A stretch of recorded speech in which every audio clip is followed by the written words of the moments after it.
GWAR, 40 shocking years.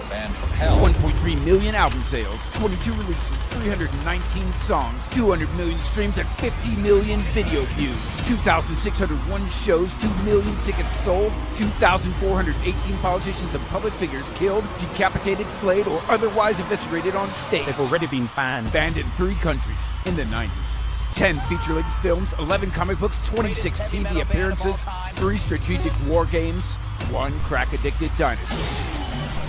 347,559 parents terrified, 4 popes enraged, 2 arrests, 1 phallus confiscated, 0 convictions. 1 bar, countless tragedy, 2 Grammy nominations, 40 years of shock rock, still your lords and masters. Lord lives, motherfucker! And still, Beavis and Butthead's favorite band. GWAR, 40 shocking years. LA. Just, you haven't been watching this, have you? Mr. Dookie Fly Swatter and The Haunted Garage! Haunted Garage is a full-on assault. If you took 80s slasher movies and put it in a blender with metal and punk rock, you're gonna get Haunted Garage. There's this real fervor at the time about shock rock, how bad it was for the kids. Oh, there you are. Setting my ass on fire. Yes. It was just a total crazy shit show with like the props and the nudity, and the audience loved getting gore on them. Haunted Garage not only chainsaw them, but would pull the guts out and spread them all over the place. The gag is, you're in the splash zone. We were a messy band. that was the raw stuff. I was like, This sounds like the best thing ever. We evoked strong feelings in people. We even had our own barf bags made up. I've held on to it all these years.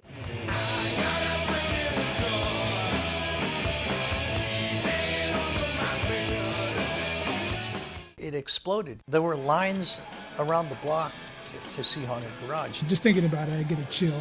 you gotta see this band. It's like going to a horror movie, except it's actually happening. They were horror punk.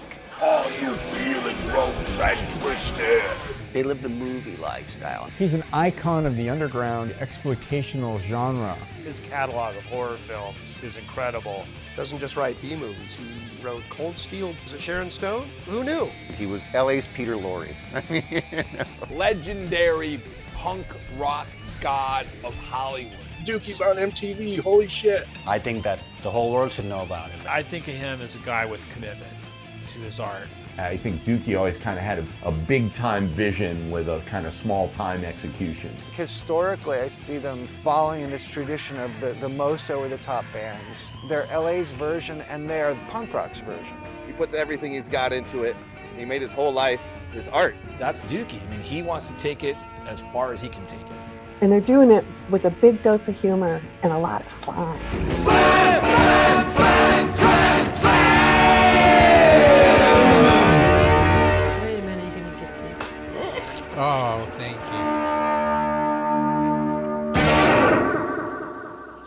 you. Hello, it's me, Kevin Vonesper, and you're watching the GWARPod, a very special episode of the GWARPod, a very early special episode of the GWARPod. If you're in LA, good morning. I hope you're having your coffee and we're gonna have fun. We're gonna have some. It's gonna get a little bit weird, and I think we can be excited about that. You know, be a little nervous, but a little bit of excitement. We got Chuck Varga, one of the pillars of GWAR, back here, and I'm not very woo-woo or like into numerology, but I gotta ask him about if there's anything about sixes in his life, because he was on episode 6. And by the way, I think I've gotten much better at this. This is now episode 60, and it just happens to be June 26th, 2026. So there's a lot of sixes involved today, and I don't know what that means. If anyone's smart with numbers, tell me what that means. But we have him here live from Florida. Please join in on the conversation. Help me out here. Anything you ever wanted to know, today is the day to ask it for Chuck Varga, the Sexecutioner, the Pillar of Guar. Okay. Oh, and another note, I noticed my theme song that I've been running on this show was like 40 episodes out of date. So I took yesterday to revamp the intro, and I think that's the way to start the show. We're gonna play the intro, and we'll be here with Chuck Varga. So I'll see you on the other side. GWARPod comes from on GWARPod. GWARPod. GWARPod. GWARPod.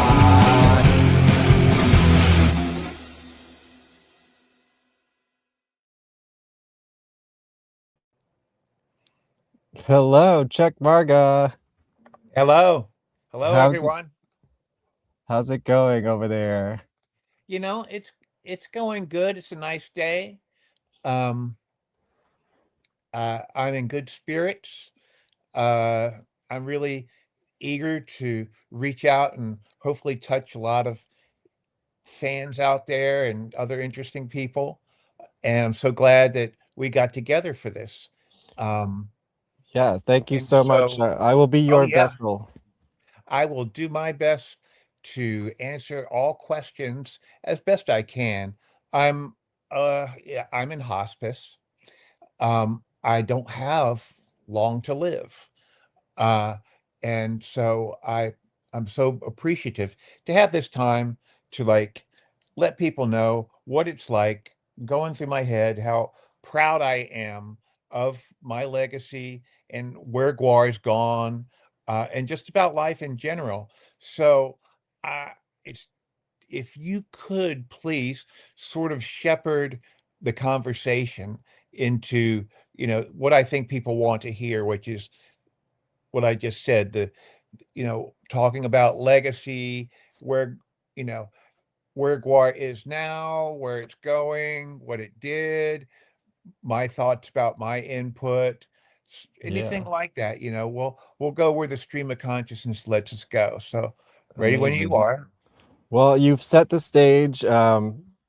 Yes, I guess a lot of people leading up to this didn't know your status, so you've kind of made it clear here what's Uh, happening with you, and I'm glad to see that you're still in good spirits. And I guess what do your nurses know about Guar and your legacy? Like, how much do they know about your life? Some of them do. They're just getting used to it, I mean, um, basically, I have to have a nurse, almost a different nurse, because it's kind of a hospice is a freelance world, and I have to schedule them, and sometimes they show up, sometimes they don't. I'm having to like get that figured out. Um, but yeah, they have to come by every day and swap Mhm. out my hoses and clean me up. Gotcha. Yeah, so And it's like so they, not of them, very few of them are heavy metal enthusiasts, and I generally don't like drop that on anybody, mhm. it just backfires in most cases. So I try to just be Chuck Varga. That usually works out. Right on. And at what point did you pivot from Brooklyn to Florida, and like, you know, how has this developed for you? Well, fortunately, we got this house about 6 years ago, and it was a fixer-upper in Fort Pierce. And so every winter we would snowbird down here and, fix the roof, fix the plumbing, you know, uh, th- it had a lot of work that needs to be done. And so it's really beautiful now. It's almost like a spa. And so it was a no-brainer once I got the news that I only had about 6 months back in February, to come down here, because it's so beautiful. And I've been able to go out and see the property and do a lot of stuff. Um, and now I'm pretty much, it's the perfect place for me to sort of pivot as my situation gets more restricted and complicated. Uh, and I've been very blessed to have the most wonderful wife, soulmate, caregiver in Bambi the mermaid. I'm very blessed for a lot of stuff. And so um, there's no doom and gloom or pity or anything going here. It's and so before I go rattling off too much about that's my situation. Right. Well, I saw that she still made the mermaid parade, so that's very cool. Well, I didn't. Bambi was able Right. to. Yes. Yeah. Yeah. I had to go into a special, I had to go to the nursing home for that. Right on. Well, let's see who's here. Thanks everyone who's here. You love Guar. That's great. Hello, Katie. All right. Hi, Hi, Chuck. Katie. I just wanted to let you know what an influence you've had on me as an I artist and love that. musician. Thanks for your art. Amazing. Couldn't be better. Jane is caffeinated enough for this? Question mark. Well, Okay. still time. I know I got my cup right here. We've got the time and we can revisit the crime. Humongous fungus of Urungus is here. Hail Of sex. course he is. Of course he is. He has to My be biggest fan. intro now, Humongous. Thank God. Finally. Sexcellent. Absolutely. Hail the Guar. Oh, thank you. Thank you. It's an honor for me to be doing this for sure. Great to see you, Chuck, from Cafe Mermaid. All Excellent. right. Uh, Jane Chuck, Hash. Jane. Lots of love here. Can you tell us about the pre-Guar years with Hunter in the early mid 80s? Yeah, I guess we could go back to there. We talked a little bit about this on the first episode, but actually here, let me start. Let me Okay. have this lead into this. I always kind of wanted to know, It's a like, big, big topic, It's yeah, like an yeah. ocean for me to dip into. Um, and I'll do what I can and try not to eat up too much time with one little question. Well, let me pinpoint first. Like, I Okay. always wanted to know, like, what were you like in high school? Were you artistic? Did you have these visions of, were you doodling and making art in high school and stuff like that? I was. I was. I wasn't an overachiever in high school, and that was like back in the 70s. And so I was into counterculture a lot, and I was really into uh just everything that was going on back the traditional comics and heavy metal. And I wasn't part of the thespian club in high school or a musician at all. I was kind of a misfit, I was, um, I made it through high school all right, but I was, I was pretty sick of school. And I was damn lucky just even get into college because, I don't know how kids are today, but sometimes, you, it's weird growing up as a teenager. So I eventually, um, out of high school, I went to college and I was just trying to find out where I landed. And every month or every 6 months when I go visit my parents, I wanted to like change my major or something. And What my was your major? father, my original major was, I was, um, on track to like almost become pre-med because my father was a physical therapist Hmm. and it sort of seemed like that was where I should go. I was very undecided, and so you just kind of like, jump in and see where and see how you land. And I eventually met a different uh, type of people than I had in my high school, and that's what I think the best value of college is. It puts you in with a different class of people, and you're on a more discovery path, for and so that happened for me. And I had friends who, uh, that I met in my dorm and whatnot, that next thing I know, you know, we're This being was in high and Richmond, right? we're smoking. No, this was, yeah. Next thing I know, we're playing melee games, Dungeons and Dragons. We're getting high in between classes, and people are turning me on to art, and that's how I met Hunter Jackson. We're basically playing he was part of this constellation of friends and misfits that I had landed with. And it was by pure fate that we met. And it was like, really good, great friendship at first start. The guy was into so many cool things and we just bounced off each other. We immediately started collaborating after that. Is that when the short film started happening? Yeah, yeah. So he reinvigorated my interest in drawing again. I had been into it. I'd drawn weirdos and stuff like that in high school, but he really, as well as these other artists, introduced me to other illustrators, and that was what I wanted to be. I wanted to be a comic book artist starting off, and Hunter was already had his foot in the door. He drew the really coolest stuff, and so I was his first slave, and he had great ideas, and he was really into um, his film projects, which were limited in scope because we didn't have a film school at VCU. But he was pretty autodidactic. They're not teaching him anything at VCU that he wants to learn, unfortunately. You know, and anyhow, so it was great. We would basically we would brainstorm our ideas and we would draw them out. And, we're sitting in the slave pit at the Richmond Dairy. And then we would make a plan. We would make a costume. Like we'd start making costume pieces.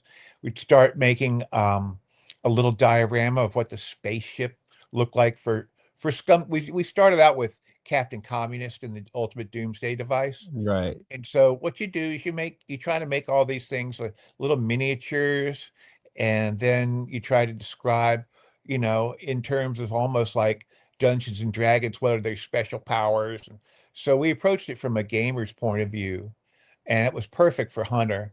And so, you know, I was it's complicated, but I would go back and forth between going to college again, and he would always come grab me on the weekends, and we would film in Super 8, our ideas like Captain Communist. And we'd edit all that together, all our projects together, and every year we would enter that into the Atlanta Fantasy Convention, which became Dragon Con. Dragon Con. And we got some really good responses out of that, from because they would have accredited experts in the whole science fiction and fantasy, the whole realm. It was a great selection of judges, and so they liked what we did, and that meant so much. That really helped. I'm curious, did you have any like comic characters or storylines pre-GWAR that you were working on or that you were doing series of, I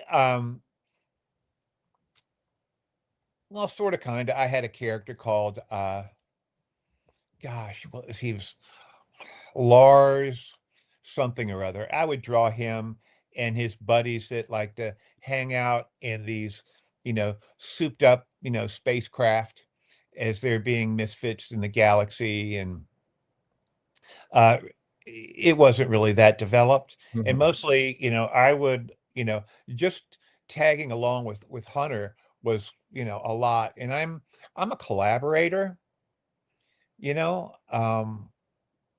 To me, that is the most important thing that people learn. If you have a big project, it's not all about you, and you can't pull it off unless you learn how to win the hearts and minds of people, which is the most difficult thing.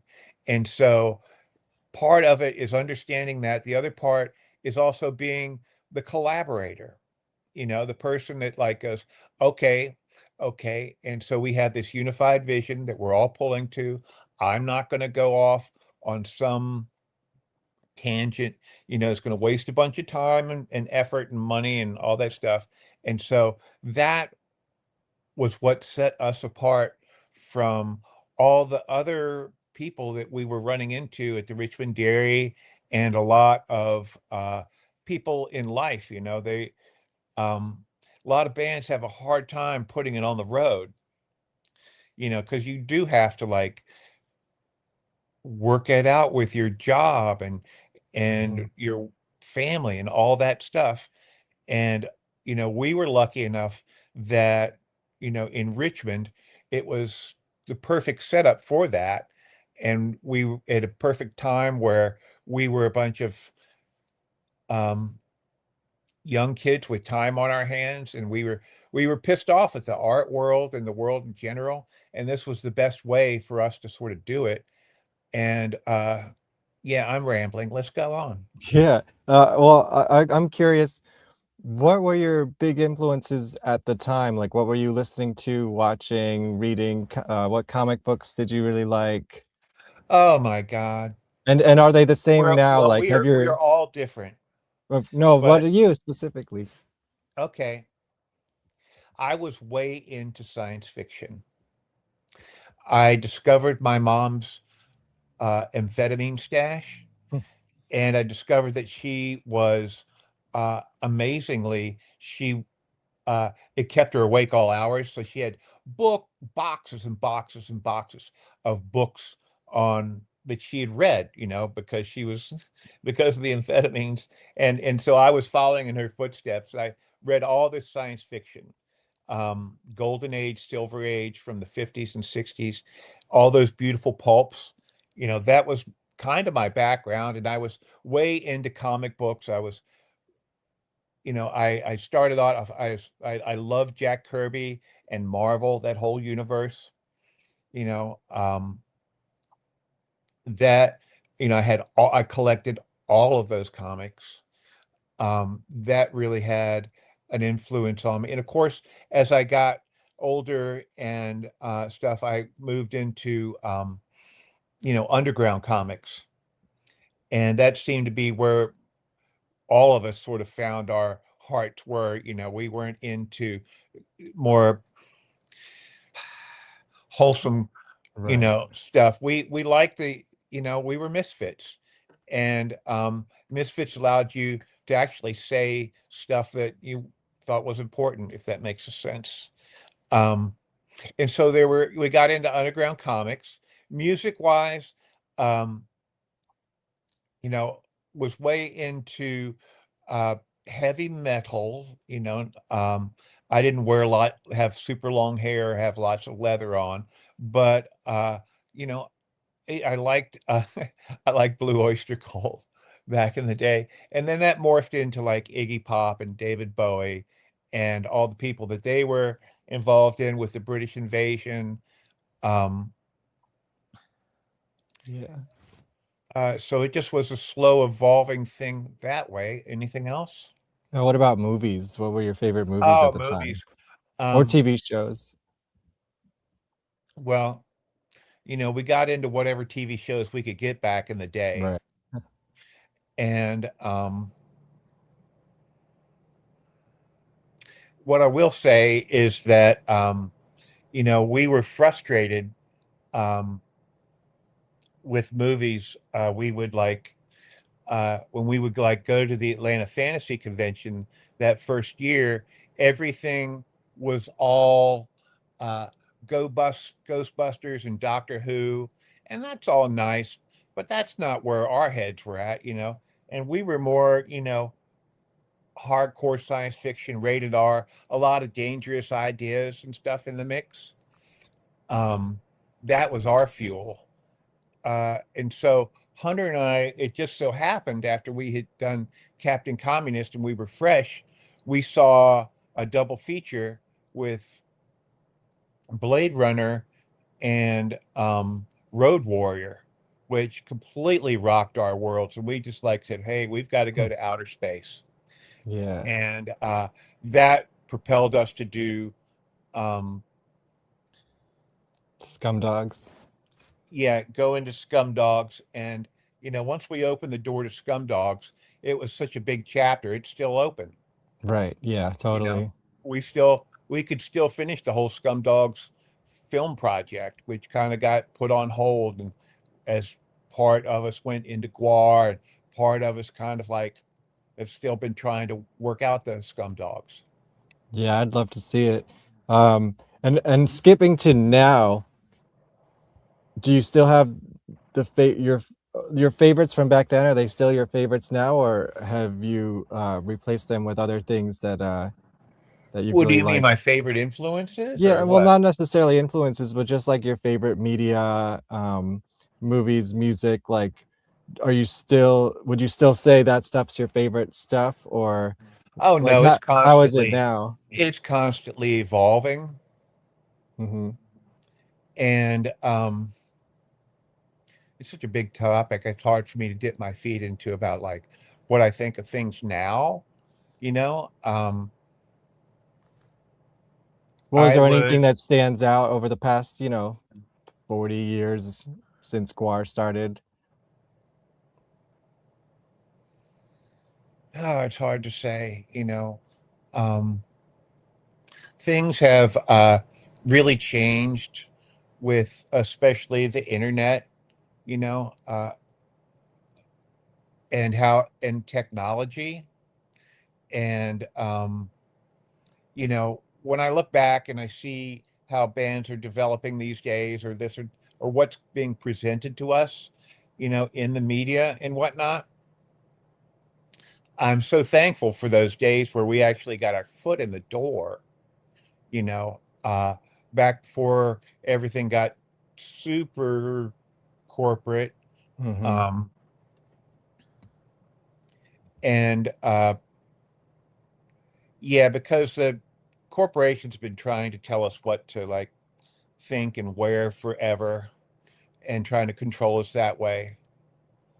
Well, that's I like the homogenizer, right? Exactly. And Yeah. so that's what I'm really glad that we got our foot in the door, to get that out there.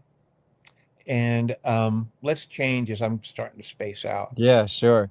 Well, let's go back to the comments. Humongous says, one of Yeah. my favorite artists, Chuck, your inspiration will always live on through your amazing work with GWAR and your lifetime of phenomenal art. Aw. Thank you for the kind words. And Elaine is here. Our contributions to humanity via your art and sharing with us are so amazing. I hope you feel appreciated. I do. I do. Oh my God, I'm very, very grateful and lucky and happy. Thankful. Thank you for Elaine for saying that, because it is what I have going on. I have a big heart right now for all my fans and friends who have helped shape GWAR and shape me throughout the years. GWAR is very interested. You wouldn't know it to look at us, but we care about our children, and Yeah. our message has never been, "Hey, how do we sell more records?" We're into like selling you our attitude, how you should be discontent with the bullshit that you're fed, and you need a kick in the pants. You need to have hot load blown in your face from time to time. It's just a fact, you know. Yeah. Can you I tell us can't about believe your it. burlesque career? Your Well, burlesque career? Let's hear it. it's not a burlesque career for me. Yeah. So 10 years ago or 11 years ago, I met Bambi the Mermaid, who's now my wife, and who is uh, she's like a godmother of neo burlesque, which is a reinvention of burlesque as it was sort of petering out, about 20 or more years ago. I hope I get this right. Anyhow, her and some of her friends found a way to reinvent it and keep it alive. I'm so lucky to have met this kindred spirit who is into performance and costumes. And so it was real easy for me to get pulled into her web. And I try to help with being the supportive husband, helping out with costumes and such like that. We've done a few numbers together, live numbers at Coney Island.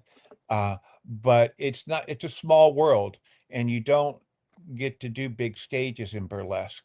But it Mm. has been very rewarding to collaborate with her and try to like spin off, I'm seeing other people in the burlesque world actually, getting more and more involved with, like, say, a creature costume or that whole panorama of effects. It's not just glorified striptease anymore. It's got a meaning. And, the audience is more filled with other women who want to learn how to express themselves. And in this fluid, ever-changing world, I see that as incredibly rewarding and important. I'm glad to be a part of it. And I wished I could stick around and be more. Right on. Well, I know your spirit will live on through some of these people. I think Miss Cherry Delight is one of them. Hello, Oh, yeah. Cherry. Hi, Cherry. And actually, I have something that I wanted to show here. Since we're talking Oh, about yeah? bands and influence, Okay. well, here, I did have this picture in the slide of you guys Oh, wow. together. Yeah. And I was wondering how you felt about people, how your legacy can live on other people's skin, such as this tattoo that she got. I hope it's Yeah. okay that I show this, Cherry. That's I love okay. it. It's difficult for me because uh, I've had some times where people tried to take advantage of my good nature and propel their message or whatever. And I would just as soon be an inspiration. And if somebody was to like come on the internet and say, "Hey, I'm Chuck Varga's favorite person, please, whatever." I don't think that that's fair to other people. But I do love when people love me. Does that make Right. sense? It's Yeah, I really, think so. you know, I'm sure that other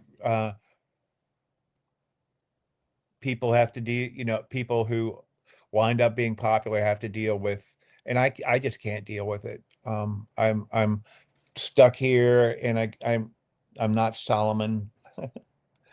I hope I didn't hurt anybody's feelings. It makes sense. Well, there's another one I have in here somewhere. Oh, yeah, I ran into this guy recently, and he showed me some of his tattoos. Oh yeah, that's my Look at favorite that one one. practically. Do you know Yeah, who it's drew great. that? Because it's pretty lifelike. No, they should put that on the internet and get more people. Yeah. I'm all about people, I'm not out to restrict anybody. I'm all about people being inspired and loving it. Mhm. And Uh, that's great. That looks like, is that Frank Corbett? yeah, that's Frank. Yeah. Thank you, Frank. Yeah, I Frank ran has into been, him recently at a yeah, GWAR show. he's been a really helpful slave. He'd helped me set up a GoFundMe earlier before. Um, it's been difficult, and he's been able to handle all the twists and turns.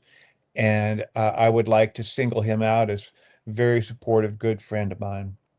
And I know I saw this. I don't know if it's still happening. I think it was active as of yesterday, but there's this happening that he's auctioning off now. Do you know Yeah, I anything about appreciate this? all that stuff. Yeah. Do you know Um, anything about this, or I do you know want the to guy who promote it? did it, and like this is where my memory falls apart. Sure. Yeah. And yeah, he's been a loyal fan. He loves my artwork, and he's been doing the best he can to put these little auctions up and support me, which really, you know, everything counts in small amounts. I never knew. Uh, just for the record, I've been very fortunate that I've, had the time. I didn't get super slammed with it, but I had the time to sort of think out, my last days and wishes and Yeah. whatnot. And I've been able to get my affairs in state. I've got a will, I got power of attorney, I got my retirement all squared away. I've got as much, there's not going to be any big debt loopholes, I hope, that are going to befall my wife. And so I've been very fortunate that way. Yeah. I don't know where I'm losing my track of thought again. That's okay. That's the time to move on. Hope you, Elaine, again. Hope you feel incredibly appreciated for sharing your art and your mind. What a good human you were and are still, as we are still with you. Amazing. Yes. Okay. How about this? How loud do you want us to start screaming la la la la la la la la during the GWAR tour in between songs? Oh, as loud as you can, of course. All right. That was, that's so funny. Everybody brings that up whenever I get off stage. They just go la la la la la la la la, like I'm supposed to, like, I don't know, change it or be embarrassed or I don't know. But I when I was composing that with Dave, we felt really strong about that. And I think it's also really interesting in that it's kind of over the top and stupid, like the Sexecutioner.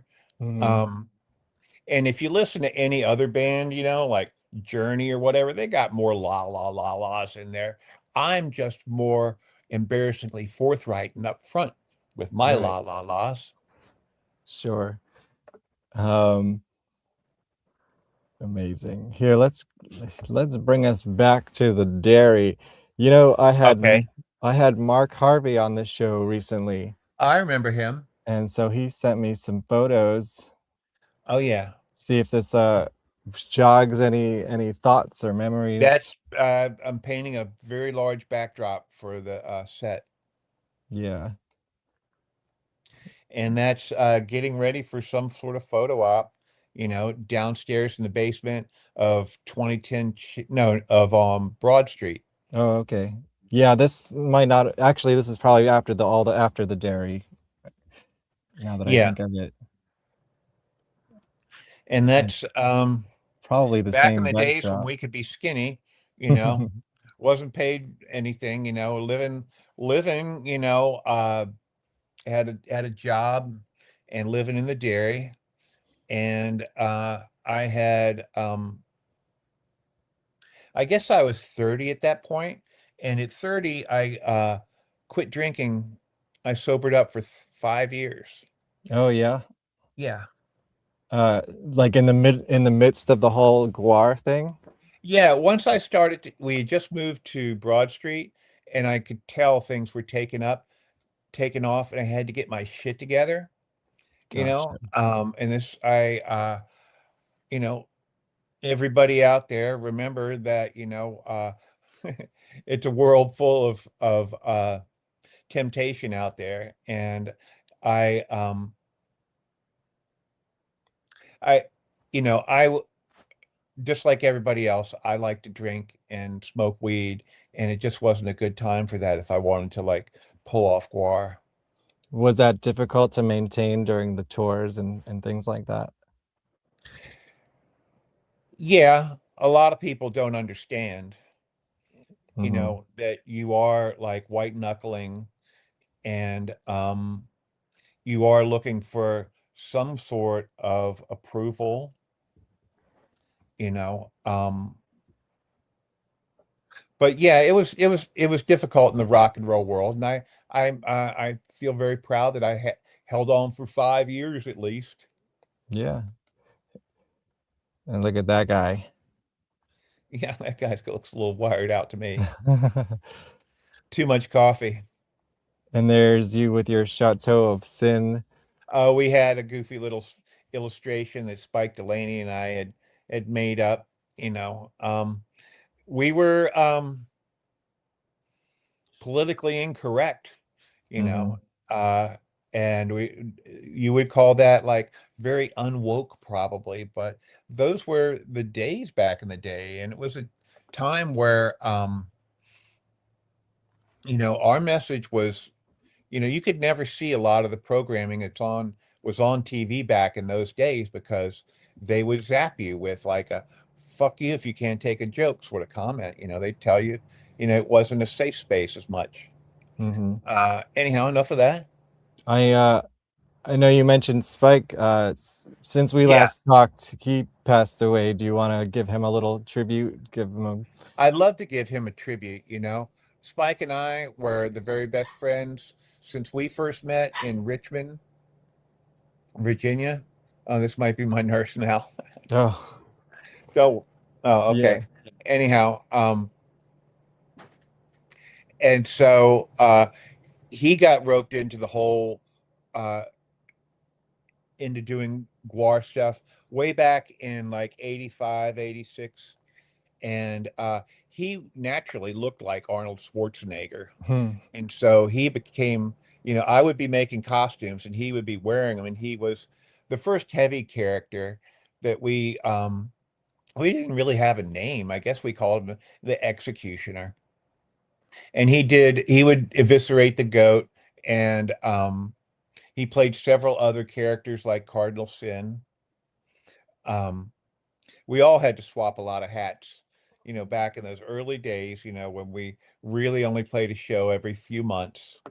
So Spike went back to school and he couldn't keep up with a lot of the GWAR duties and whatnot. So that fell onto me to become, next thing you know, I'm wearing the costume and I'm kind of I changed it to Sexecutioner just because it was more incorrect. Yeah. And I It's tried a funnier lot of too. stuff out that didn't work out, and eventually, you can tell over the years we found stuff that was more, GWAR centered on its look. Yeah. And here I got a Mark Yeah. Harvey photo of you here. Yeah. So there's the Sexecutioner. That's like one of the very first masks I ever did. Well, that leads me into this question that Humongous has. What was your first mask making experience? Was it this? Or did you Something do like stuff that. like There were some pre-GWAR trial and costumes? there were a lot of mistakes made. And unfortunately, we didn't document those mistakes. We Mhm. finally got something like this, and we worked with that. That mask lasts for a month or 3 months before it fell apart. It took us a long time to get it together. Yeah. And tell me, I guess, I don't know, we probably covered this a little bit before, but a little bit of the evolution of the Sexecutioner character. Like, what do you want people to remember about the Sexecutioner as a character? Well, that's a big subject. Yeah. I can't even touch that. I want people to recognize the Sexecutioner was kind of a clown. I mean, you would never see Sexecutioner up there trying to be the evilest, most badass guy. A lot of times he got clobbered. Yeah. I really enjoyed uh I enjoyed the comedy aspect of it. I really enjoyed being my, in spite of what it did to my body, my own stuntman. The whole thing. I always wanted to be, special effects guy. I always wanted to be a stuntman. I always wanted to be a rock star. I always wanted to be an illustrator. I got to do all those things in an amateurish fashion. Yeah. But I learned. I mean, I guess I'm professional now. And where was I going with this? Oh, I don't know. We were talking about the Sexecutioner character Oh and yeah. And so Sexecutioner, um, that's all I can really like go into. I mean, a lot of people I've noticed get it wrong on there's a lot of fucking people out there that get it wrong on, say, Wikipedia and whatnot. I wish that somebody had been actual more. I wish that I had actually written out my own thing on Wikipedia. And, Sexecutioner is not a slave. He no. came up through the slave ranks and he became legacy character, which means he was, I've had so many brain transplants that I sort of forgot where my origin was. um, which is befitting the Sexecutioner. If you've ever seen the absurdist beginnings of Odorous and Sexy, we've got a lot of ramblings that, don't always comport with what we say later on. Right. But the Sexecutioner is a true scumbag. I mean, true scum dog Yeah. with special powers. What is his special powers? Well, his costume is a full body stunt mat so that I can jump off a cliff and survive. I've tried it, and here I am. See, I didn't know that part. Well, the Sexecutioner is like a Frankenstein's Frankenstein. He's been, after every show, he needs spare parts, and they go about the stage and find out, what good spare parts there are. Maybe I need a new finger or a new, and sometimes I need that new brain.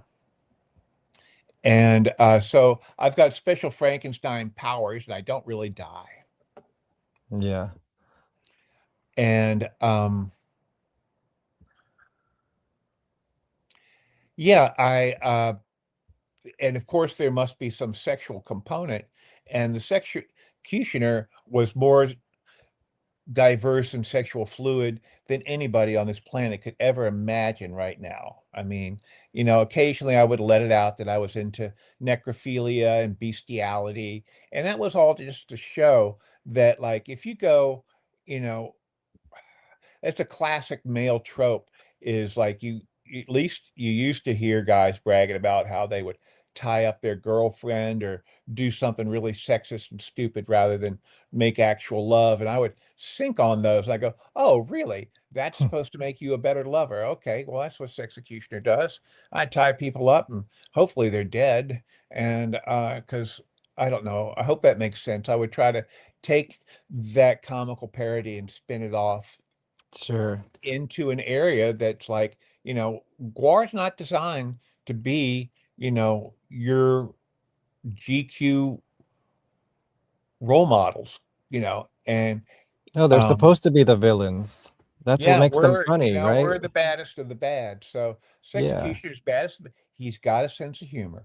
Okay, so he's got a sense of humor, and that's where we'll go with that right now because like I say, it's a big subject Yeah, and yeah. I'm spinning my wheels. Well, let me skip back to the present and ask you Yeah. this. Well, you may or may not have an answer to this, but have you given any thought to like how the mythos of the character when you are gone, like how do they want to, how would you want the band to kind of have the character live on or not, the way they have with the Odorous or Flatus? Yeah, and I realize that's tricky for them. Yeah. Do you have any But thoughts I would about like that? them to remember the Sexecutioner, that the Sexecutioner is hanging out on a beach somewhere, waiting to be called back to duty or something like Yeah. that.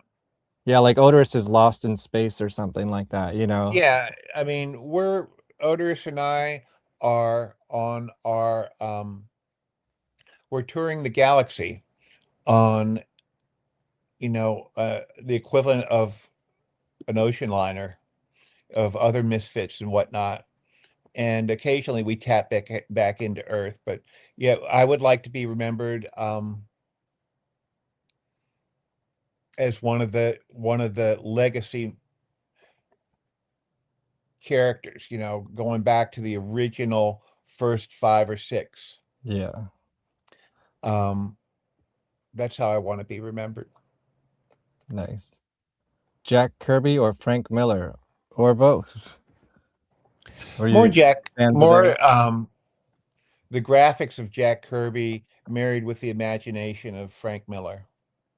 That's good. Yeah. Do you remember your first show as Sexecutioner, and did you have a moment where you knew GWAR was truly going to change the rest of your life? Oh, that's really good. Wow, that's a big one because, like, I mean, for me, even before Sexecutioner, when I was just doing bit roles like Gorgor and whatnot, I was so happy to be on stage.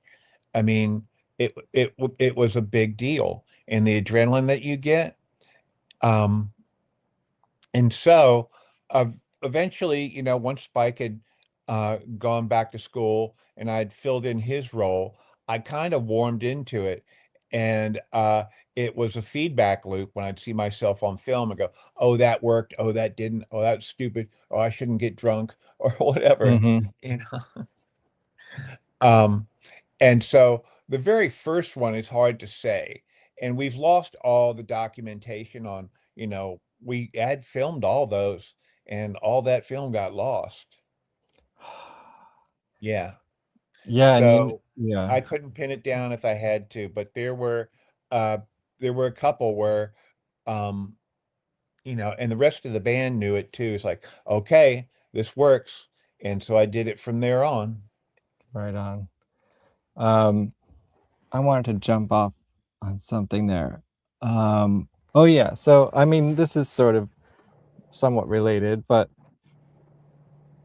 how do you want people to remember your personal legacy, and does it have anything to do with GWAR? I mean, do you want GWAR to be part of it, or do you kind of also like, hey, I did all this other cool stuff that I want to be known for?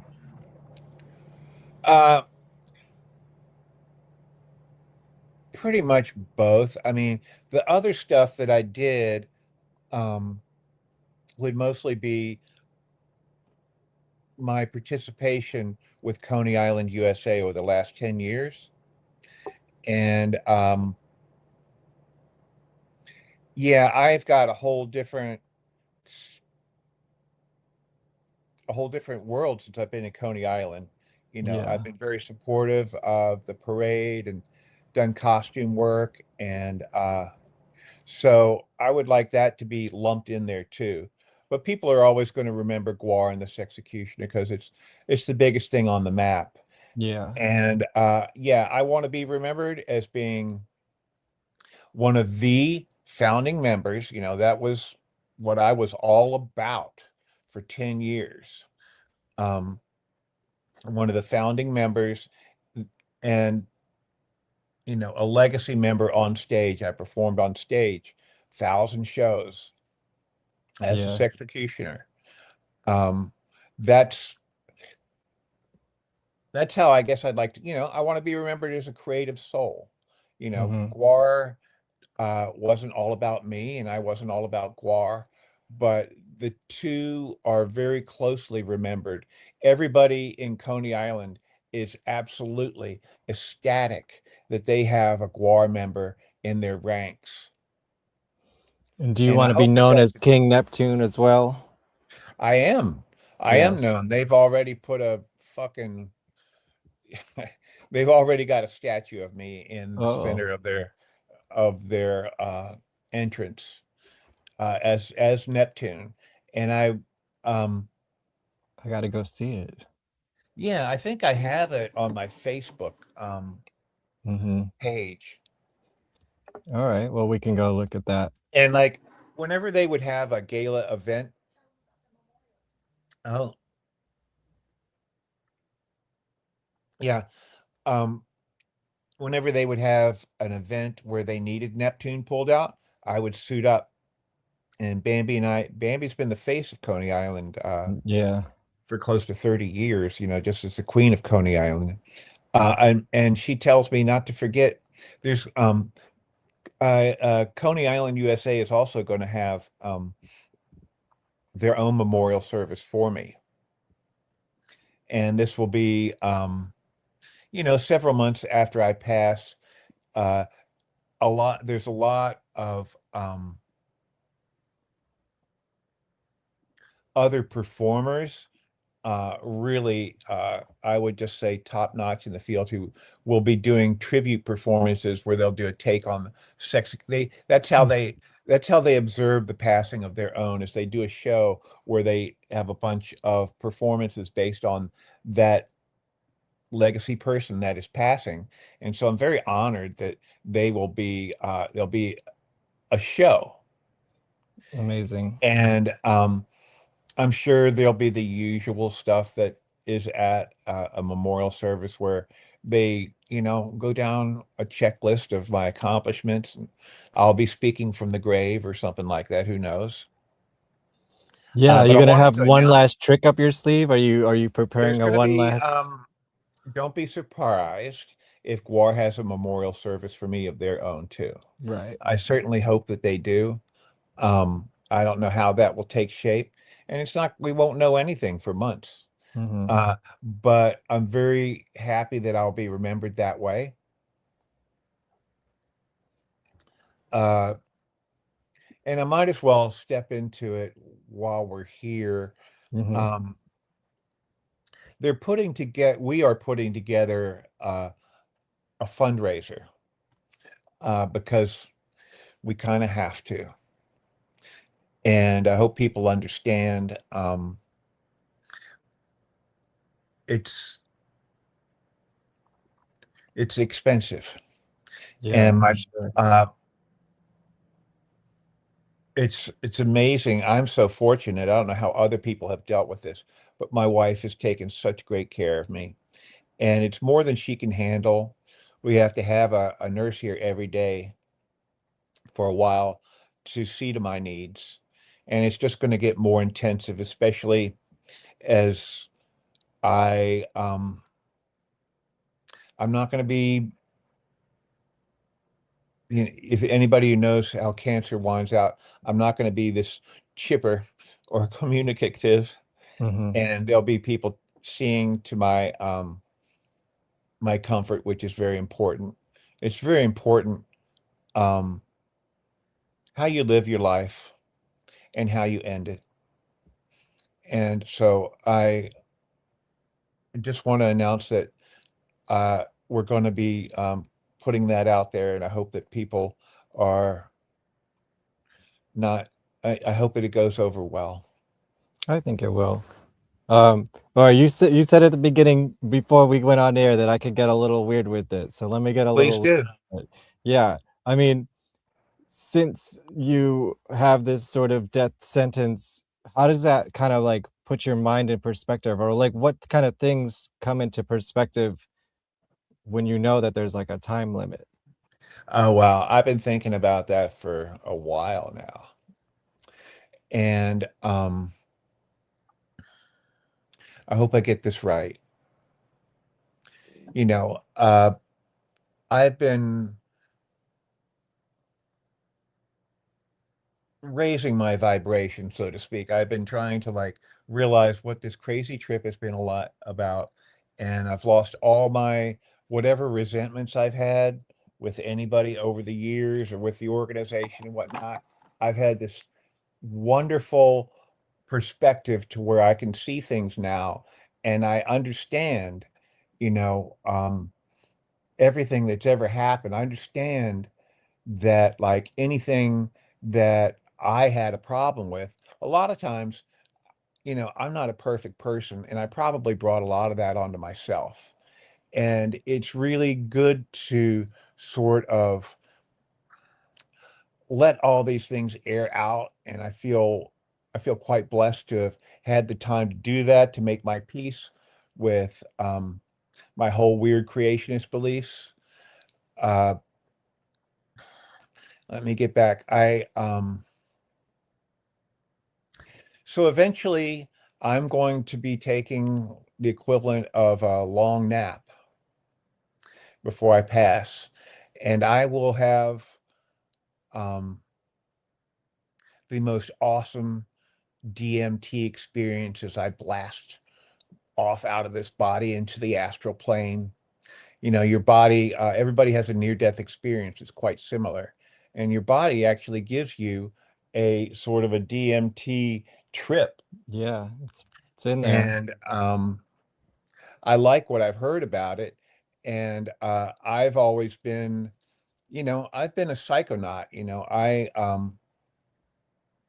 did a lot of I would do things like ayahuasca and mushrooms and whatnot, with the whole purpose of like improving myself, being able to sort of look past the veil of my ego and find out what the human experience was like. And it's just been very enriching. I realize more and more, you know, what my purpose is here. And I'm so glad that I was able to have a meaningful impact on so many people's lives. And I could go on and on. I would like, Oh, please do if you want to. That's what you're here for. I think that's the most I hope that interesting I thing. can Like, we love articulate. GWAR, but like I kind of want to know, like, I hope that I this can articulate perspective this. is so interesting. I don't. It's such an Well, interesting position to be in as an interviewer to kind of be able to ask someone something like that. With all due one of the respect thank with you. it. One of the things that I've found a lot of comfort in is, evolving my outlook on life, and a lot of that has come through, my dad brought me up to be stoic, and so I've studied all the the great stoic philosophers and learned from them, and I don't have any problem with what I'm going through right now.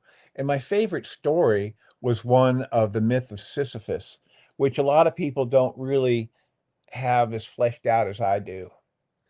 And I think it was the absurdist writer Nietzsche who rediscovered Sisyphus.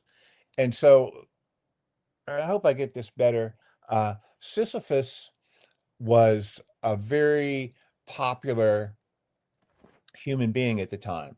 He was he was real popular with the gods, and they held him close.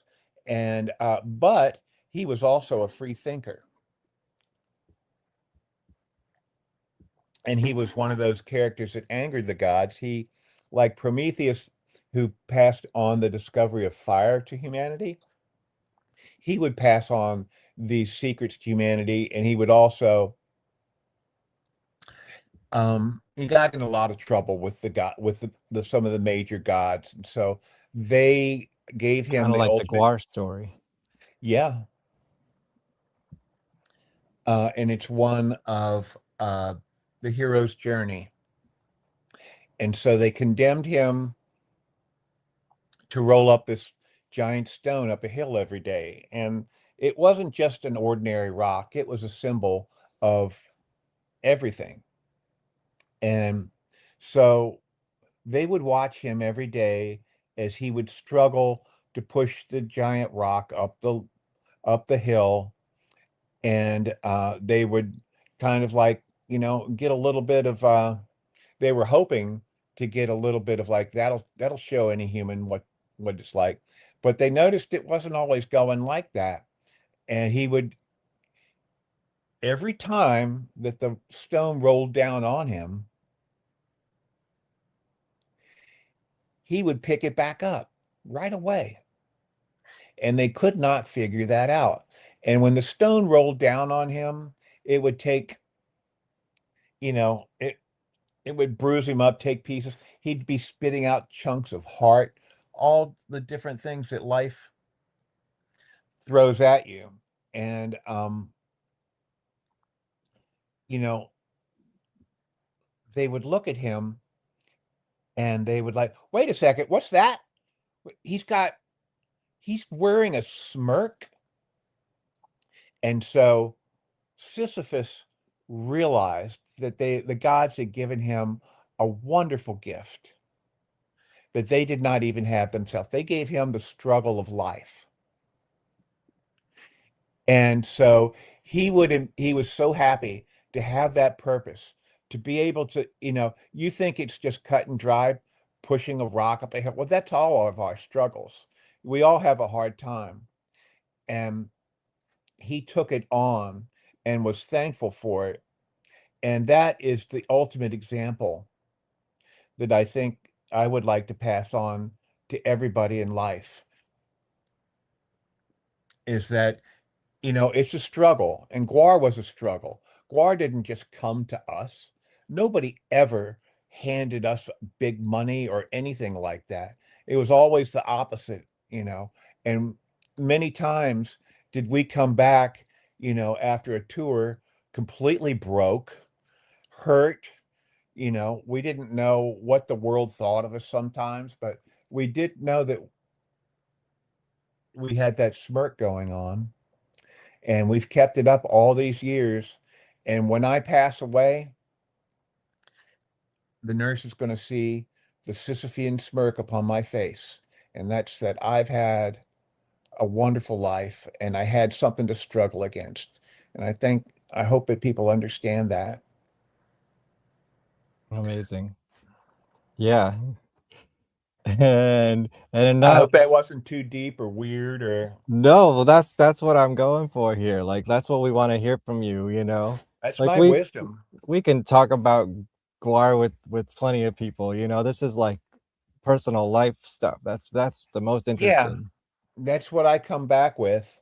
Yeah. Um, I don't have a lot of uh, religious things to share with anybody. Um, I, yeah. Right. Next Well, subject. well, let's go to a non-serious question now Yeah, because I think we could take a break from the seriousness. we can come back, but it Yeah, takes of me a course. while. I'm sure we will. What's one of your favorite non-Guar arts that you made? Or do you have a favorite non-Guar related art project that you've done in your life?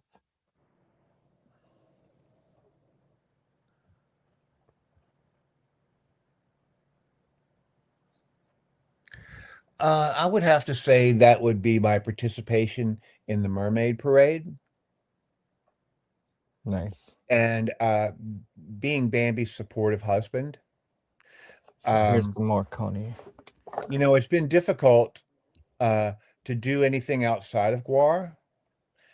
Um, kind of like what I was saying, you know, I'm a group person, and it's more than one person can lift um, to get any kind of theater product. Because you know, I can do illustrations or whatnot, but I can't do any performance hardly, Mhm.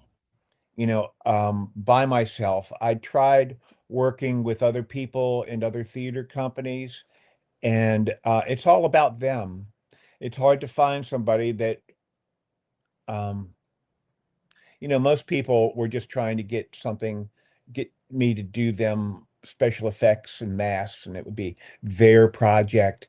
Um, and so I would do that, but I was like, going, "Hey, wow, I'm not your mule." And it's difficult to find like what we had in Richmond where we would all actually sit down at the table and we weren't trying to push our personal agenda or whatnot. It was a magical thing. Sure, there weren't any adults in the room, but there wasn't, you know, there weren't too many control freaks either. I hope that helps. Did you ever have any ideas or try to get any other artistic ideas of your own off the ground Oh post yeah. Guar? Oh Yeah. yeah. I put together theater productions and I would have people who would like say, okay, well, it would start out something like, I'm working with a bunch of other professionals on something like Lion King, where Right. we're making all the costumes for Lion King. And we're sitting up late at night working on this stuff. And they're like going, man, this is all right, you know, making good money, but I wish we were working on something cool Mm-hmm. like you used to do, Chuck. Right. And I go, okay, well, you know Don't what? talk about it, do it. Exactly. That is the root of everything. And I go, like, all there is to do is to do it. You know, you've got to make it. It does not come to you. Do you get that? And so, do you guys have any ideas? You know, it sounds like you wish you did. So you do? Do you? Do you have a treatment in your back pocket? You don't. Well, put something together. If you don't, I do, you know, because I had a bunch of stuff that I had written up over the years for Guar. Unfortunately, it's, you know, it's Chuck Varga Guar related, but so they didn't. And so we went with something I did with Dave Brocky, little 5 minute piece. And What was that? it was called Flopsy Bleats Appreciatively. Uh-huh. Uh-huh. I And can only imagine. so next thing you know, they're supposedly in the workshop working on it. on the set, which was going to be, it's all about having a great set with all these special effects that they do. And they smoked and drank that whole time, and I had to workshop the actors because they said it was my show, all mine. And I'm like, oh, it's ours, it's ours. And it was so frustrating to deal with that personal dynamic. And so then we finally did a performance, and we finally had like videotaped it, and it looked really good. And the main thing for a theater troupe is that you're a theater troupe. You have to perform. Mm-hmm. You can't talk about it and not do it. Does that exist somewhere? Maybe, I don't know. I probably can't dig it up now. Yeah. But when I had to sign the piece of paper that said, okay, we're in the New York Fringe Festival. This is a big deal. We got accepted. They love us. We have to do a dozen shows, or I pay $500 for every show that we don't show up at. And that's when they whipped out their cards. Mm-hmm. They said, oh, I've done so much free stuff over my life. I can't do free stuff. I'm like, what the fuck are you fucking talking about? This is our stuff. And you're not going to do it. You're not going to show up. Okay, I'm not going to pay for these shows that you're not going to show up. We are dissolved. Oh, man. And it was very frustrating. And like, why didn't you say that at the beginning? And I only trot out this one story. It was with my closest friends too. That is what most people have going on in their head. And so if you can get over that, I only share this one boring story because it's indicative of what people can be very selfish, And so we were very lucky. Don't talk about it, do it. That's it. Yeah. Can you elaborate on any of the other GWAR or non-GWAR ideas that you had, that you mentioned? You said this one came out of it, but you had other ones. Well, I had other things that Don and I would brainstorm. And, he actually had taken our ideas and wrote a treatment for this thing called Rednecks in Dreamland, which who knows, he might be able to he's really getting into the AI stuff. He might be able to make something happen out of it. Mm-hmm. But, once again, I collaborated. Don was a really good collaborator. Well, that actually leads great into this segue into this question.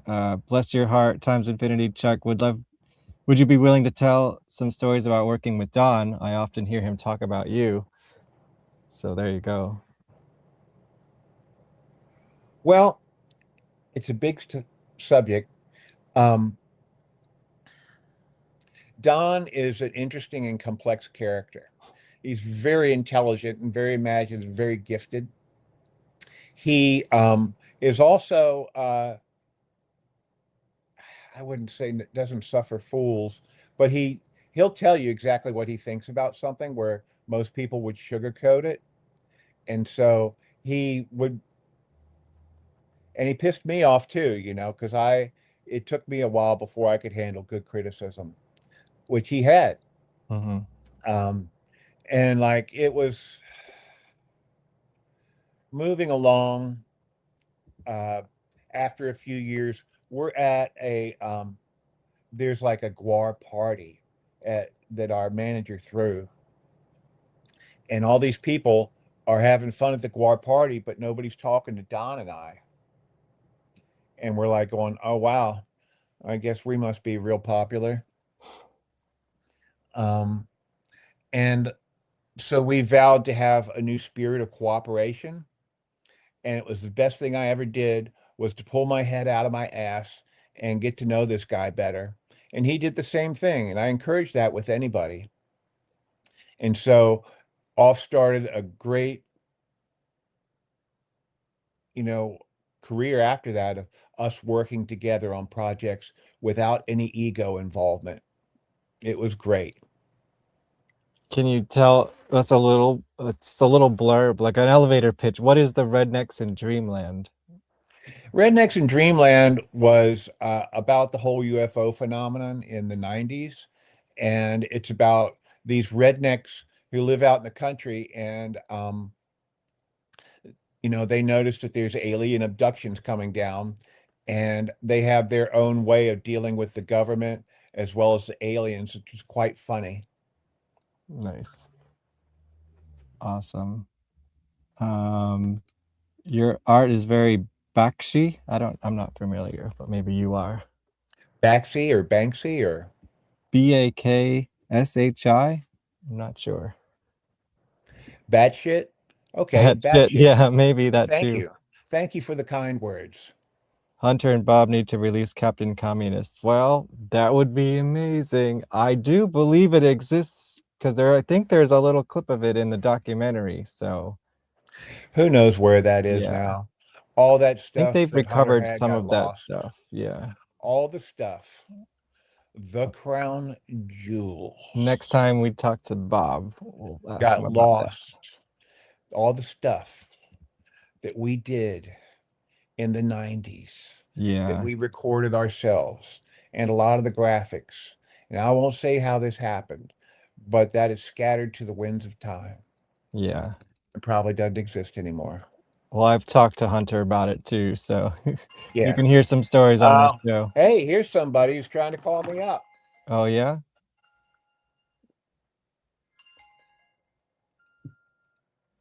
So sorry, oh boy. Okay. Gotcha. Chuck, did you see how many people donated blood in your honor? And I do have a graphic I for heard that. it was several thousand. I'm not quite sure how many. That's very cool.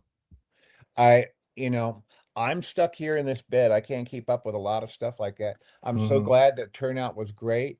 And I wanted to keep on going. When I first realized, what my situation was and that a blood transfusion had, pretty much saved my life. The first thing that happened was my wife went downstairs and donated blood right away. And I thought about, hey, I had kind of thought about a GoFundMe and stuff like that, but I wasn't like, I want to give something back, Yeah. and I thought that this was, I wished I was a little more available. I would have been the Jerry Lewis of blood. But I'm so glad the band was there to sort of help me with what I could get going. And they did a great job. And yeah, I understand several thousand people did that. And I hope there's probably many more who did as well, who just didn't get recorded. Yeah. I hope it keeps on going on. So keep it going, everybody. Yeah. Do you have a favorite movie director? Well, for a while there, it was Peter Jackson. Mhm. Back in his underground days. Yeah, And like he was really Bad good. Taste. But I would not look to Chuck Varga as being a barometer of good film. Yeah. What's your favorite bad movie? I don't know. I am putting you in the second issue of my comic, Chuck. Sexy is gonna kick some zombitch arse with Humongous, Psycho Destructo, Heavy Metal Jesus, and the Duke Violent J. Okay. Cool. That's from Humongous. Yeah, I mean, anybody can put me in anything. Like I say, I encourage people.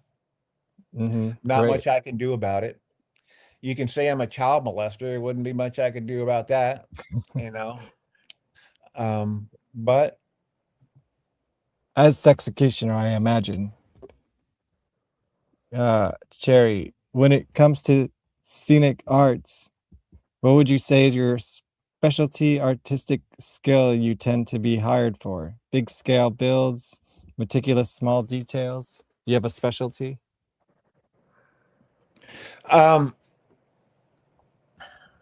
Thank you for asking that, Cherry.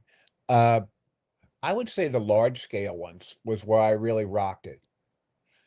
I don't mind bellying up to a small little thing, but when I can be part of a bigger thing, like the design and large scale banging stuff out, that's where I was really able to shine because I was a sculptor and a mold maker, and I could do things that that's actually there's not a whole lot of old Hollywood people that can do that anymore.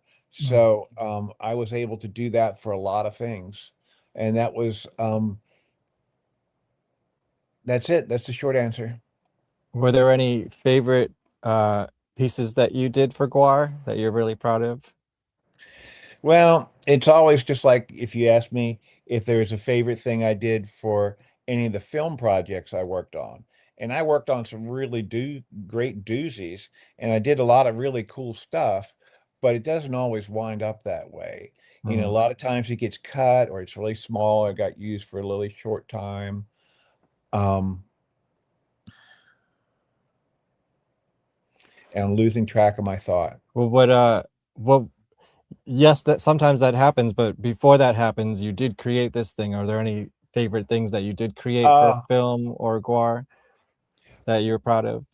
well, for GWAR, it's difficult. Like I said, uh, there was a humongous project we did where we painted a giant drop that was 60 feet wide for some stages and 20 feet tall. And we had erected this thing in our lobby at the slave pit.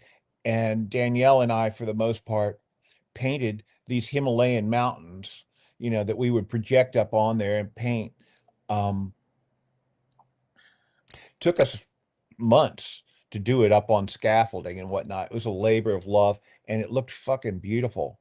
It didn't survive well on tour. Mm. And in front of that, we also did Danielle Stamp and Dave Muscle really, really, really were part of this. And Dave was a master builder. And so we had to, it was a learning curve because we're playing all different kinds of stages and how do you pack this stuff away? It had to be small and survive. And, scenery, if you ever, once you find out studying, it's like, oh, wow, these are all flats and stuff like that. And so we tried to work with that. And boy, oh boy, that was real fun getting up on that ladder and putting up that backdrop every night and taking it down, as well as all the flats that went on all the drum risers and things like that. Um, and we found out that the blood dye that we were using could penetrate all paint and stay there. And it ruined a lot of the drops that we had made. Mm. And there was no protective thing so it was very frustrating. It was very beautiful. It's one of my favorite, all conceived. It looked fucking awesome, but it was high maintenance and probably people don't remember it. Do you remember which tour this was on? Maybe we can I find it. cannot, Yeah. I cannot, you know, um, and then there was all that the current GWAR stage is one that I designed. If you look back on it, it's got big skull that I made, and all that I designed with the help of my friends. Mhm. And I don't know who's in charge of scenery now, but I'm so thankful for them. They used the GWAR letters that I made. I'm very happy. Nice. Yeah. It's now that I'm just saying, doing a back line for GWAR is difficult because the stage changes every time and you have to do stuff that looks practical. It would be great if you were like one of the bigger bands that has reliable stadiums and people, they Mhm. can count on every night to set exactly. Marilyn Manson, for instance, if he had his budget. I don't know how much he's involved in it, but he could hire all the most expensive people. As long as he Yeah. doesn't do stupid stuff like get drunk and try to climb up on something. Well, I do believe he did that. Yeah, yeah. Anyhow, I'm sorry for the cheap Yeah, shot, yeah. but That's okay. Yeah, Did I'm you just guys ever saying. play with Marilyn Manson back in the 90s? No, we kind of No. hate each other. Oh, okay. That's cool. Were you I big don't know into? him personally, Yeah, you yeah, know, and all I know is that he and Oderus had words, and I could care less. He's he's an apple and I'm an orange. right. We're both involved in shock rock. He's done some really good things, and he's been in a different league. And so I applaud him. He's different from us, and he can say anything he wants because he's a rock star, and that's what they say. That's what they do. Sure. Yeah. I would challenge him to a game of chess. I would blow bong hits in his face, something like that. But anyhow, I digress. Yeah. That's cool. Good to know. Were you big into Toku Tatsu? Do you know who that is? No, I'm afraid I don't. I see Sorry. the name up there, and sorry, Yeah. there's a lot of missing pieces going on right now. What's your favorite place in the world you toured with Guar? Ooh, That's a goodie. You Cherry's know, coming in with the fire. well, I hope that this doesn't become too much of that. Um, I want to work on this. My favorite, um, I loved Europe. I love going across Europe and probably Germany. Nice. We were most welcome there. They were mostly Americanized. Um, I never got to go to Tokyo.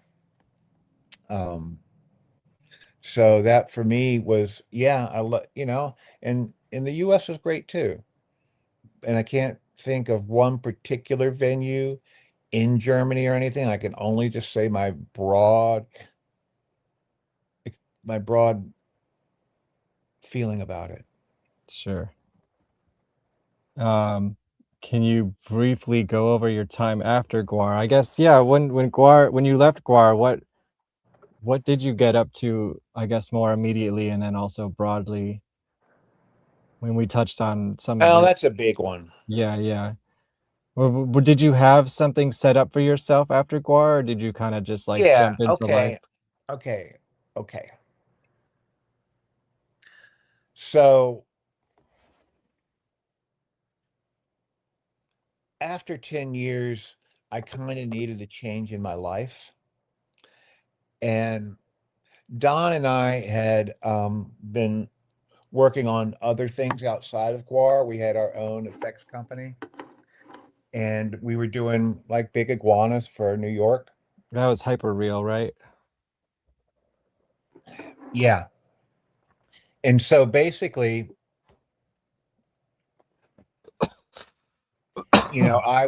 I could tell that I didn't have many GWAR tours left back in me, and I had um, sort of had this other company going on, and I had installed this giant 50-foot iguana in New York, and I was getting flooded with job opportunities, new friends, and new places, and I just jumped on it, and it was a very refreshing respite that I needed really bad. It was kind of the best thing I ever did. No, nothing negative intended with the band. It was just, and we all, not all of us have a lifetime supply of guar in us. Sure, of course. It's a very intense project. I mean, especially back And then. so I wanted to see what Chuck 2.0, the New York artist, would turn out to be. And so, next thing you know, I'm doing this big installation for Macy's Windows. Perhaps you've heard of it. Macy's has a big Thanksgiving celebration where they redo their windows, spend a lot of the money on it. And I Yeah. did a whole Dr. Seuss theme. And then I moved into other freelance shops in New York.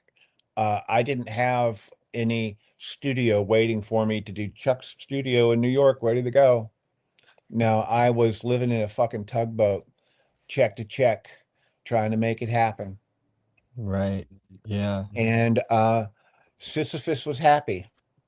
You know, I had a nice big stone to push up the hill, and I would, you know, it really, a lot of these jobs were low paying and thankless, but they buttressed me and made me harder and stronger for things that came later on. And eventually, I met my first wife. You know, things go on the up and up. Married to her for 10 wonderful years. And I met my second. And all that eventually became, you know, I did special effects professionally, theatrically for 5 years. That was fun. But I eventually got into the 829 Scenic Union, which is the best money you're going to make as an artist in New York. And it was right up my alley. And so I did that for 20 plus years and retired well. That's Did a I pretty go good off overview. course? No, that's Yeah. perfect. Do you know if that iguana still exists? Is it still up Yeah, somewhere? it's at the Fort Worth Zoo in Houston. I think it's Houston now. Oh, okay, interesting.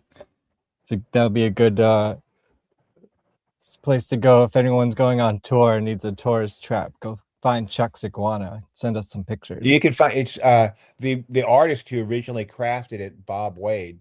He passed about 5 years ago, and it's been repainted. It doesn't have my old paint Mhm. job. Right. They gave Gotcha.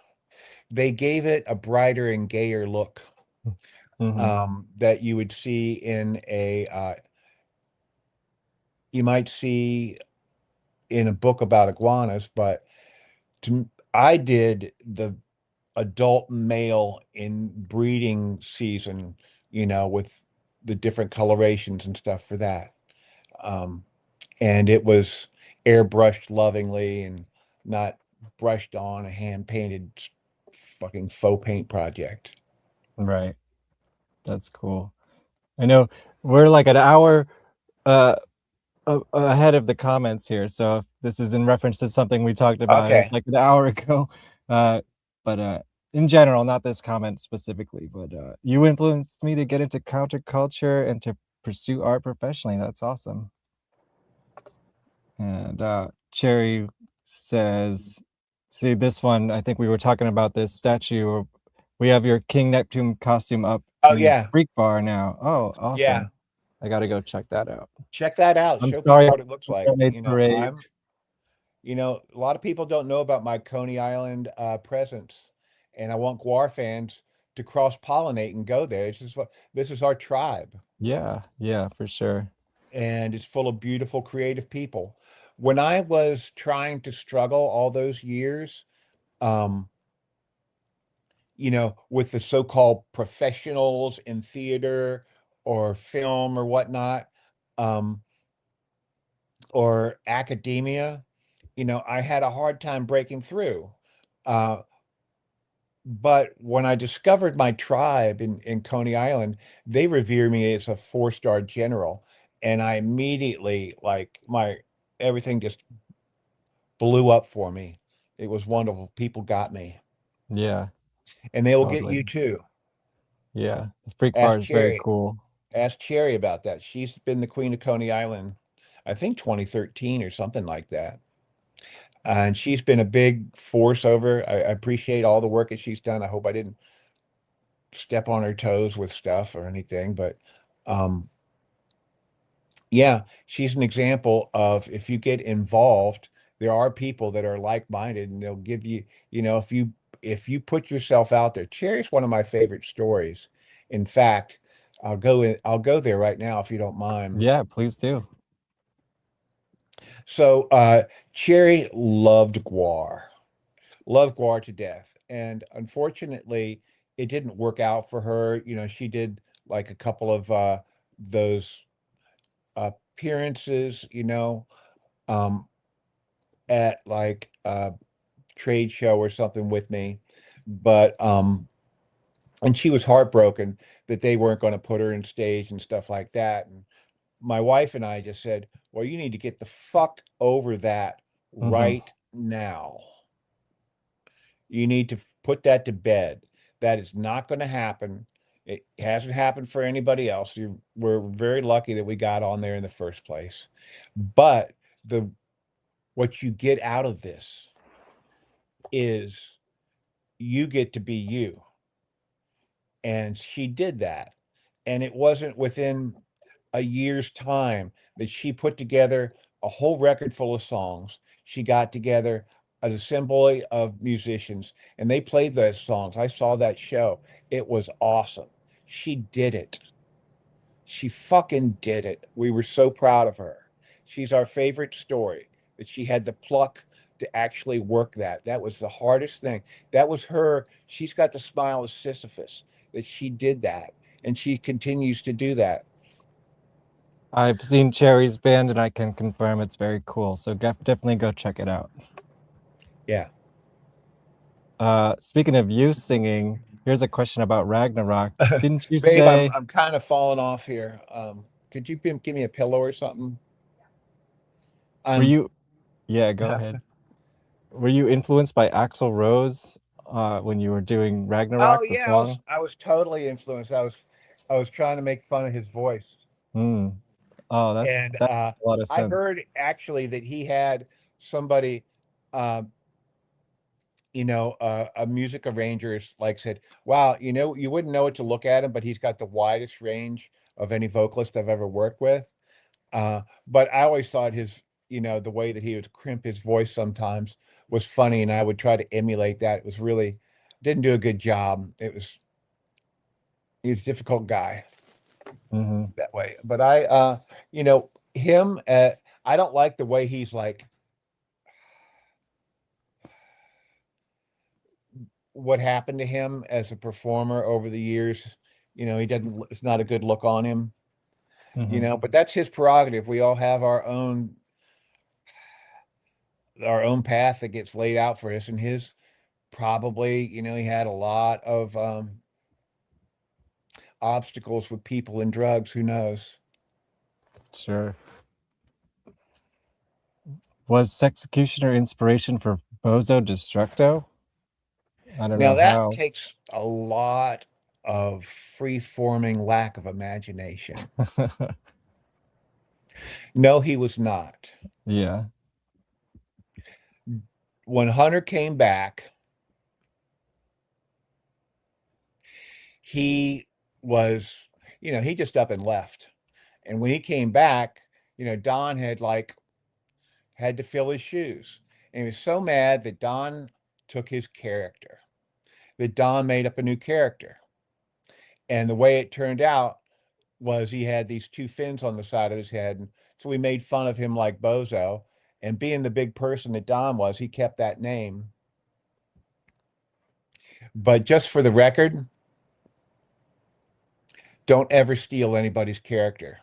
Don't ever steal anybody's number. There's nothing lower than you can do. And Don realized that.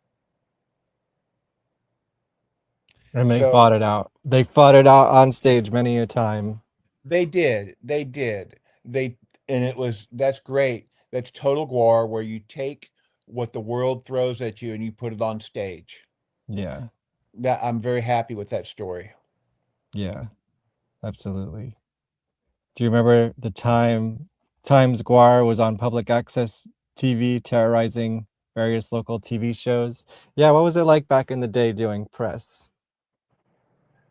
When people Very maybe didn't chaotic. know who GWAR was, yeah. And unlike now, it's kind of like a Very, national very phenomenon. chaotic, and I would like to forget about it because they were so unprofessional, and they would let people in that would ruin your interview. They could beat you up on stage. There's nothing you could do about it because you had no security and you're covered in foam. Right on. Let's see. Oh, tell them about your King Walrus costume. Well, I made a King Walrus costume, and it was for the Antarctic Mermaid Posse. And that was that. There's no other story behind King Walrus. Nice. It is very important how you live your life, quote unquote. I'm taking that to heart, Elaine. Well, fuck yeah. I mean, Yeah. we're here to improve ourselves. We didn't come here for nothing. You didn't just like, hey, I'm a human being. I'm gonna have fun. I'm just gonna do all the stuff that I see on commercial television telling me to do, and I'm gonna be blah blah blah blah. No, you've got to realize that, hey, wait a second, there's more to it than that. You know, I, you know, you know, I, you know, I don't trot this out for everybody, but I consider myself to be uh a multidimensional a multidimensional creature entity having a human experience. And I know that's a lot for some people, but and I'm drifting again. Please go on. Okay. How does it feel being investigated and filed by the FBI? Is that something that happened? Well, on the one hand, that's as I understand, that's on social media that the Secret Service. Oh, the GWAR thing. That must be what they're talking about. And it Yeah. wouldn't be the first time. And it's annoying. It doesn't bother me here in my, um, here in hospice. I could give a fuck all what goes on, actually. Yeah. I feel like that was a salacious headline. If you actually read the article, just I'll put it out there. Give GWAR all the press, but read the fine print too. Can you tell us how you came up with the Frenchie character in the comics? Can you explain that to us? Well, that was an inside joke between Dave and I. Dave and I were really close, and we'd smoke a lot of weed together and stuff. And so we're working together on our GWAR characters and doing it was so much fun hanging out with Brocky back in the day. And we had some just being little misfits, and we're like making this crude stage scenery that we hope is going to make people go ballistic. And so uh, we're painting a backdrop, populating it with these demons, that we hang out with, and Was this the Dave, wrestling show backdrop? it was way before that. Oh, okay. Anyhow, so Frenchie. Dave puts a mustache on one of the demons and goes, "Oh, it's the French demon." And the next thing you know, we're coming up with all the Frenchie mythos. And so that's how he came. He came out of Brocky's head, and I seconded the emotion. And next thing you know, another little GWAR, myth is born. Yeah. Chuck is an absolutely amazing person and artist. His art and character have brought so much joy to so many. Thank you, Chuck, for everything. I'm currently working, but just wanted to pop in. Awesome. Yes. Oh, that's good. Sorry That for makes me everyone feel who's at work right now. leave Oh. something in the comments for us. And we'll hopefully do a part 2. I'm sorry that I drift in and out of these things. No, you're doing great, man. It's all good. And yes, if you want to keep doing this every week until you're gone, I will be down for something like Let's that. But we let's can play it talk by about that. ear. Exactly. Not putting any official plans out there yet, but hello from the Scenic Queens. Oh, that must be my coworkers. Yeah, I've got Nice. a harem actually out there working on stuff out in New York, my whole crew. And shout out to them too. My boss is my work wife, Hope Artisan, has been pretty much my boss for the last 20 years and has really helped my life out. That's how good it is to be in a good crew, in a good union. Unions are a good thing.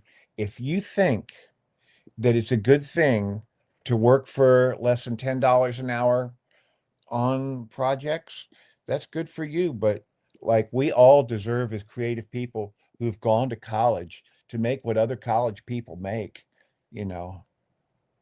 Yes. Pay And for so art, you being in a guys. union is a really good thing. They take really good care of you, and they should have unions back again and everything. And the only reason we don't is because the corporations, as they'd like to make us go all AI. They'd like to get rid of us. How do you feel about AI now that it's sort of seeping into the culture? Well, I'm the most curmudgeonous person that you'd ever meet. I'm totally against it. I want to turn back the clock, at least 20 years. We don't need this shit. It's just a more fucked up business model. It does not make anything better. It makes things worse. It's selling the soul out of humanity.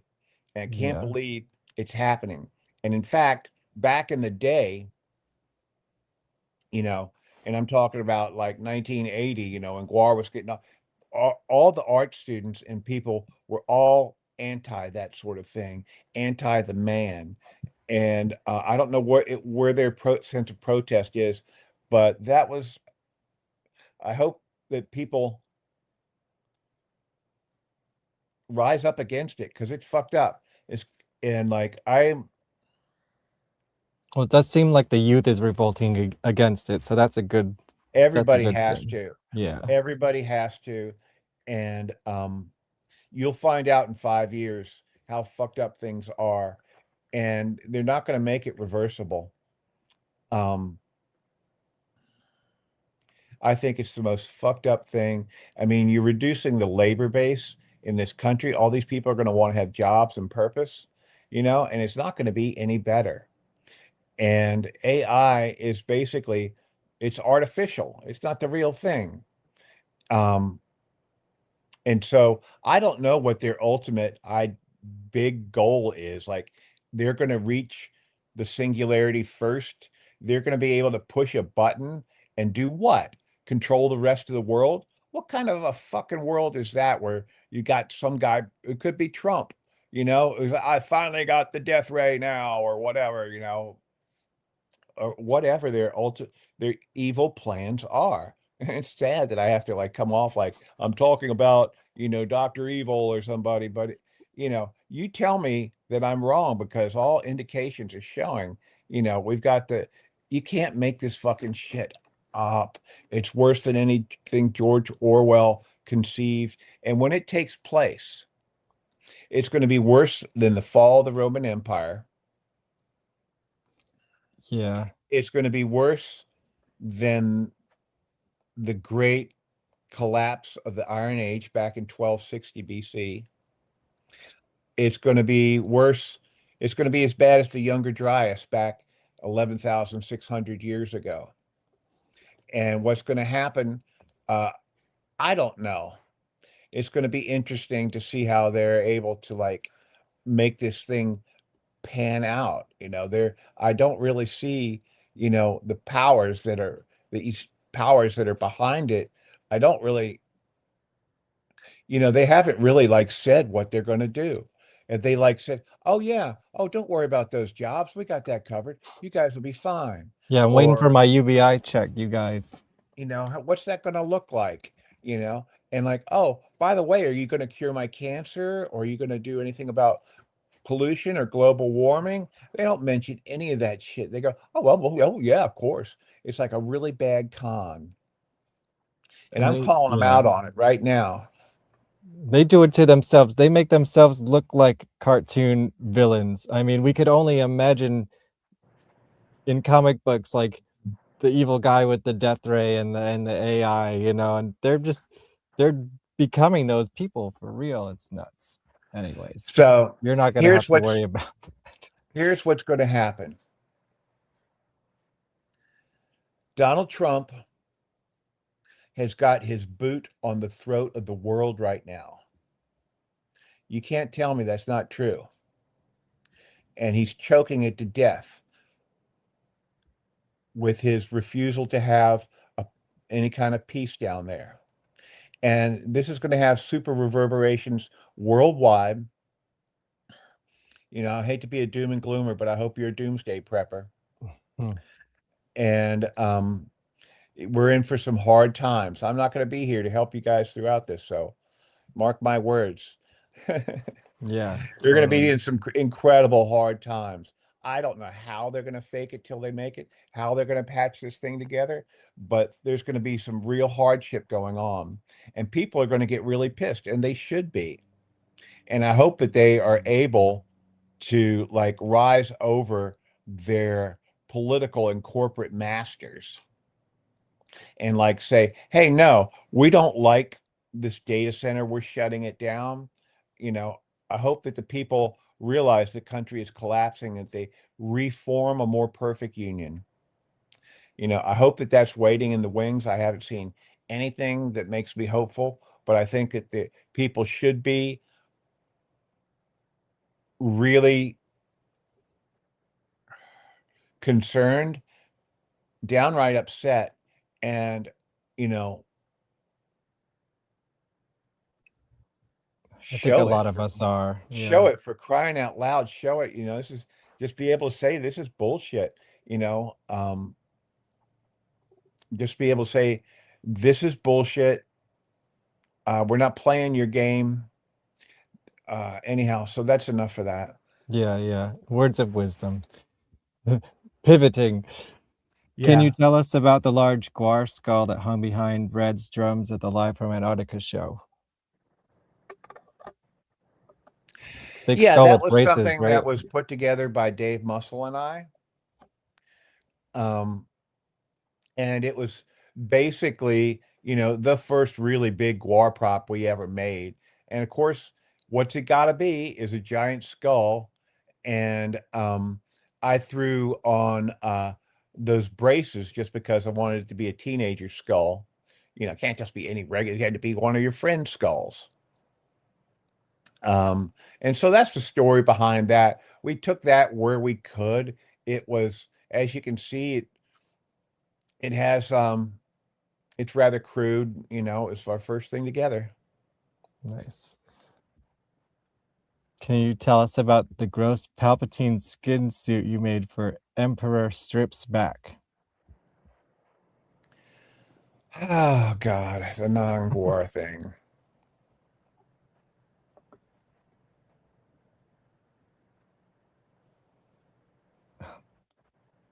All right. It was I can't go into that, you know. Mm-hmm. I made it for them. They asked for it. They had problems with their old one, which, you know, I could take 20 minutes on like all 5 different problems. And so I with some friends made a spandex suit that's working out for them, but I can't make it anymore. End of story. Mm-hmm. Nice. Let's see. Heard that his boat sank and Sexy Costume was in there. Yeah, we talked about this on the last show, but there was some things that survived the boat going down, right? Yeah, 1 foot survived, and the axe. Yeah. The axe floated up, and that axe is going to be auctioned for the memorial. Oh, okay. It's in the guar bar now, right? I Or it was. presume so. They've been using it all this time. Hmm. And I don't know where it is. I asked them to put it in the guar bar. Right. And so it's going to get a real healthy sort of display frame put on it, I hope. Mm-hmm. And it will be the centerpiece auction. I mean, it's got some real legit star power going for it, you know, because I've used it since probably almost, you know, Skullhead face. And it floated up to the top. And it, like, most of our props don't last 5 years. This lasted almost 40. And so it has lineage. It has chopped off 1,000 heads. If you were to throw any water on it, it would instantly turn crimson. It's got so much dye. Amazing. So it has a lot. It's up there with Odorous' sword, you know, and it is original, stage used. Mm-hmm. Amazing. Well, how are you feeling, man? Do you want to keep going, or do you want to call it for now? I'll take a couple more, but I'm getting a little wane and weary, Yeah, and for sure. I appreciate everybody hanging out this long, and I hope that I've been coherent and entertaining, and let's save up for the next time. Yeah, right. And I really do appreciate this was a really great interview. Thank you so much. Oh, well, I'm only as good as my subjects. Here, let me get back to my slideshow, see what I missed here. Okay. There's some more Mark Harvey stuff that we were talking about.